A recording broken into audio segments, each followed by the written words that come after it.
సంవత్సరంలో ఆదివారం నాడు ఎవ్వరి వనభోజనాలకి నేను వెళ్ళలేదు. ముఖ్యంగా కుల సంఘాల వాళ్ళు పిలిచేవాటికి అస్సలే వెళ్ళను. నాకు అది నియమం, అది ఖచ్చితంగా. మన కులాలన్నీ ఒకటే లెక్క. ఇంతమంది ఉన్నారు, మళ్ళీ నాకు దొరకరు. ముద్దొచ్చినప్పుడే చంకెక్కమన్నారు.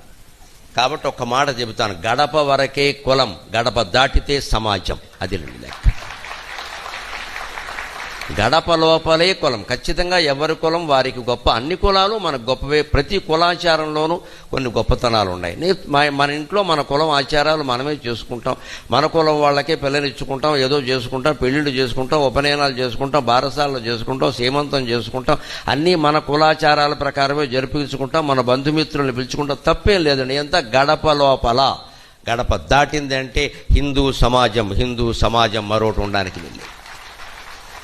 అందుకే యాదిరెడ్డి గారు వనభోజనాలంటే మీరు వచ్చి సాయంత్రం ప్రసంగం చేయాలంటే మీరు ఎట్లకే పెడుతున్నారా, అందరు కూడా పెడుతున్నారా అని అడిగేసాను నేను మొహమాటలాగా. మాది విశ్వ హిందూ పరిషత్ అంటే మాకు అవన్నీ ఏముండవు, అందరికీ పెడుతున్నామండి. అయితే ఆనందంగా వస్తాను, నేను ఆనందంగా వస్తానని చెప్పి. అలా జరగాలి. అలాంటి వనభోజనాలకే మనం వెళ్ళాలి. లేకపోతే నాయకులు మన లోకువు కట్టేసి కులాల పేరు మీద వేరు చేసేసి ఏ కులం వాళ్ళు ఎక్కువ ఉన్నారో వాళ్ళ ఓట్లన్నీ గుప్పిట్లో పెట్టుకుని ఎప్పటికప్పుడు వాళ్లే మళ్ళీ రాజులు అయ్యేలాగా వాళ్ళకు కొన్ని ఉచిత పథకాలన్నీ పెట్టేసి ఎంత మాయలు చేస్తున్నారో ఉభయ తెలుగు రాష్ట్రాల్లో అందరికీ తెలిసి విషయాలు. ఈ మాయ